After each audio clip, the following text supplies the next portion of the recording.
Sim, ganhar dinheiro, ficar rico, enfim. Muitos morreram sim, sonhando alto assim. Me diga quem é feliz, quem não se desespera, vendo nascer seu filho no berço da miséria.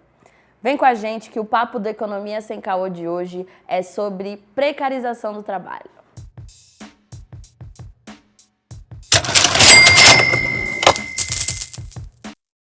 Salve família, como é que vocês estão? Hoje eu vim trocar uma ideia, papo sério, pega essa visão. O mundo do trabalho mudou e você já deve ter ouvido falar sobre isso, mas como é que a gente se organiza para envelhecer com dignidade? Bom, gente, o trabalho, tal como a gente conhecia, mudou completamente. Se uns anos atrás a perspectiva era que a gente fizesse um concurso, inclusive até hoje a minha avó pede para eu fazer um concurso, hoje essa perspectiva ela não existe mais, né? Os concursos são cada vez menores, hoje em dia só tem concurso para ser polícia. Como a gente não quer isso, eu vou aqui te dar algumas dicas de como você pode se organizar para manter sua qualidade de vida, mesmo nesse cenário de flexibilização do trabalho. Bom, é muito importante a gente entender que esse movimento de flexibilizar as relações de trabalho é um movimento do mundo inteiro. Pelo menos desde o final da virada dos anos 2000, a gente vê novas formas de trabalho surgindo, que são formas diferentes daquela clássica que a gente tinha de assinar a carteira de trabalho e ter determinados direitos garantidos, como licença maternidade, seguro de vida, auxílio-doença. Todos esses direitos, eles são conquistas que foram realizadas pelos movimentos de trabalhadores. E foi muito difícil, inclusive, garantir que toda a população tivesse acesso a esse tipo de direitos. Só que, ao mesmo tempo, especialmente aqui no Brasil, desde a reforma trabalhista, a gente vê que as novas formas de trabalho vêm aumentando. Seja no fenômeno da uberização, que é quando você trabalha para um aplicativo e tem aí aquela ideia de que você tem seu horário flexível, você faz seu trabalho, ou então você trabalhar como PJ, ter um MEI, um contrato.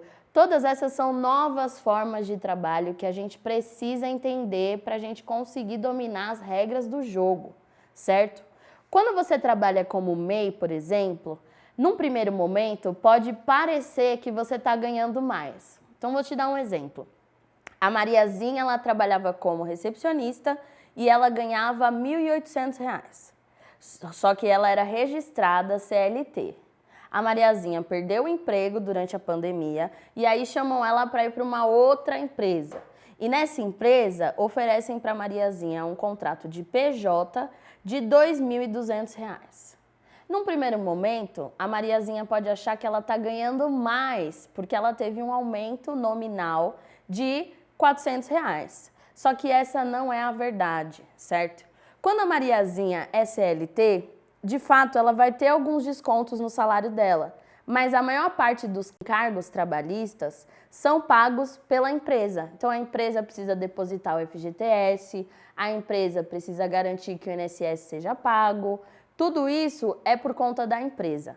Quando você trabalha como MEI, esses custos são seus. Então é muito importante que quando você trabalha como PJ, você se veja como uma empresa. E como uma empresa você tem custos. Você precisa garantir que você vai pagar uma previdência, você precisa garantir que você tem uma reserva de emergência, caso alguma coisa aconteça. Você precisa garantir que você vai criar essa reserva de emergência para a sua aposentadoria. Porque o sistema de previdência, não só no Brasil, mas em vários lugares do mundo, ele tem mudado com muita frequência e, nesse sentido, você não pode depender do governo para se aposentar. Você já parou para pensar, você que trabalha com base na sua força de trabalho, você já parou para pensar como é que seria se você ficar doente agora e não puder trabalhar por 4 semanas? Como que vai ser? Quem vai te ajudar? Como você vai se manter? Se você não pensar nessas reservas de emergência e colocar na conta esses valores como um custo do seu negócio, a tendência é que em qualquer imprevisto você tenha aí uma dificuldade financeira muito grande e precise se endividar para manter a sua dignidade. E isso é uma coisa que a gente não quer aqui na front. Então, é muito importante entender que quando você sai de uma relação de trabalho de CLT e vai para uma relação de trabalho como o MEI, por exemplo, você vai ter custos que você não tinha quando você era CLT. Um MEI ele tem que pagar o valor da nota fiscal, que vai variar em torno de 6% a 10%, tudo varia de acordo com o Simples Nacional. Você vai ter que pagar um convênio médico ou pensar numa reserva financeira que te ajude em momentos de necessidade de saúde. Você vai ter que pensar nessa aposentadoria, ou seja, até que idade eu vou trabalhar.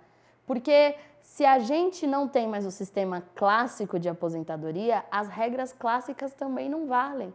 Então a gente precisa definir até quando a gente quer trabalhar, porque senão a verdade é que a gente vai trabalhar até morrer. Se você não definir um planejamento, então eu quero até os 65, até os 70 anos, você vai trabalhar até a morte, porque esse é o sistema que a gente vive. Quem foi que disse que você vai conseguir trabalhar até a morte? Para pensar nisso. A gente precisa construir as condições de dignidade que a gente quer viver. E isso envolve a gente entender muito bem esse novo padrão de trabalho que está estabelecido entre nós. Quando você trabalha para aplicativo, quando você trabalha como MEI, você está numa situação onde você precisa se proteger financeiramente. E isso envolve a gente assumir uma postura de entender que não dá para viver como se não houvesse amanhã. O amanhã vai chegar, quer a gente se prepare para ele ou não. Então, vem com a gente porque esse é o caminho, organizar as nossas finanças para a gente construir muita dignidade para o nosso povo. Se você curtiu esse vídeo, deixa seu like, comenta, se inscreve no canal e compartilha para todo mundo, porque essa mensagem precisa ser espalhada, certo? Bora organizar nossas finanças e envelhecer com dignidade.